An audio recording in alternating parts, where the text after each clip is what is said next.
Assalamualaikum warahmatullahi wabarakatuh. Saya Siti Safira Nurrahmi dengan NPM 2306-241796 dari Fakultas Ilmu Keperawatan. Pada video kali ini saya akan berbagi pengalaman saya tentang dilema etik yang pernah dialami. Dikarenakan saya tidak pernah mengalaminya, saya akan menceritakan pengalaman saya dari orang terdekat saya, yaitu bibi saya atau adik dari ibu saya.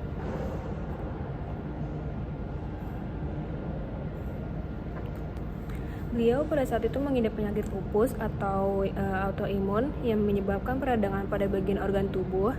Pada bibi saya ini saat itu menyerang ke ginjal. Penyakit lupus ini tidak bisa terkena sinar matahari, stres, infeksi, dan obat-obatan tertentu.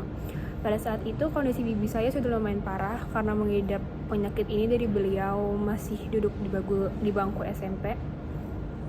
Sampai pada akhirnya saat beliau berusia 19 tahun, penyakitnya itu mulai down lagi dan dirawat di rumah sakit.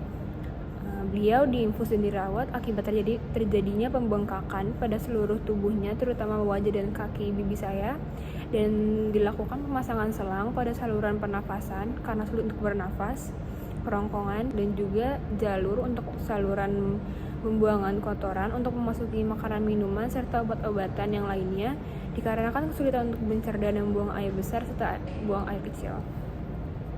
Setelah beberapa minggu kemudian dirawat dan dikabarkan membaik, bibi saya mulai mudah untuk memakan makanan yang dia inginkan, namun ia masih kesulitan dalam mencernanya dikarenakan dipasangkan selang, dan setelah itu bibi saya kembali drop dan kehilangan kesadaran. Pada saat itu kami langsung menghubungi dokter, namun dikarenakan adanya kesalahpahaman dan kendala dengan dokter terkait administrasi yang harus dibayarkan terlebih dahulu karena urgensi keadaan bibi saya, keluarga saya pada saat itu langsung meminta kepada dokter untuk ditangani lebih dahulu. Tetapi dokter tersebut lebih mementingkan administrasi.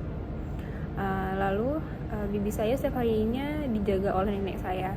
Dari cerita yang diceritakan, nenek saya ini melihat bahwa dokter tersebut, saya tidak tahu apa tujuan dan maksud dokter tersebut dalam melakukan hal itu.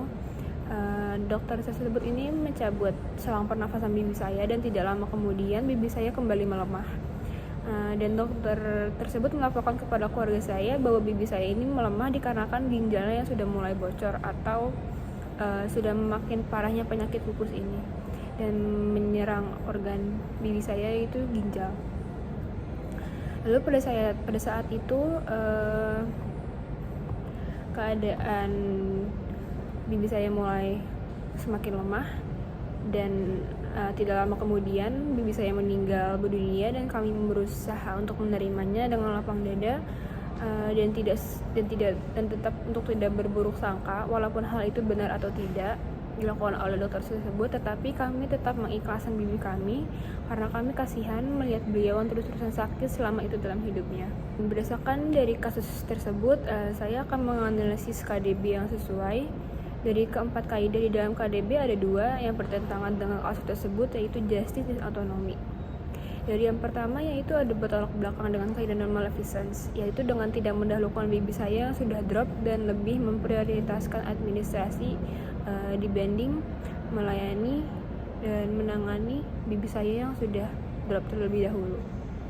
Lalu kaidah yang kedua yaitu bertolak belakangan dengan kaidah autonomi, itu dengan tidak berterus terang terhadap keluarga kami apa alasan sebenarnya dan fakta yang sebenarnya dari melemahnya bibi saya, dengan memberi keputusan bahwa pada kami alasan dari dokter tersebut bahwa ginjal bibi saya bocor dan banyaknya darah yang keluar dari semua lubang yang ada di tubuh bibi saya sehingga kekurangan darah dan melemah. Referensi yang saya dapatkan itu pada pasal 1 angka 2 Peraturan Menteri Kesehatan Nomor 4 Tahun 2018 tentang kewajiban rumah sakit dan kewajiban pasien. Dalam tanda kutip Permenkes 4 per 2018 adalah setiap orang yang memerlukan konsultasi masalah kesehatannya untuk memperoleh pelayanan kesehatan yang diperlukan secara baik, secara langsung maupun tidak langsung di rumah sakit. Adanya kasus tersebut dapat menimbulkan hal buruk untuk masa yang akan datang apabila pasien lainnya yang juga mengalami dilema etik seperti ini akan menimbulkan banyak keraguan oleh pasien-pasien kepada para dokter dalam menangani hal tersebut dan menimbulkan apa yang lebih baik untuk dipertahankan dan diutamakan. Apabila saya sudah menjadi dokter atau saya menjadi perawat, saya akan menjadi perawat dan dokter yang kompeten dalam melakukan proses keperawatan agar pasien dapat mendapatkan pelayanan kesehatan yang terbaik. Baik, sekian dari yang saya sampaikan dan refleksi diri yang saya buat. Semoga bisa tersampaikan dengan sangat baik. Wassalamualaikum warahmatullahi wabarakatuh.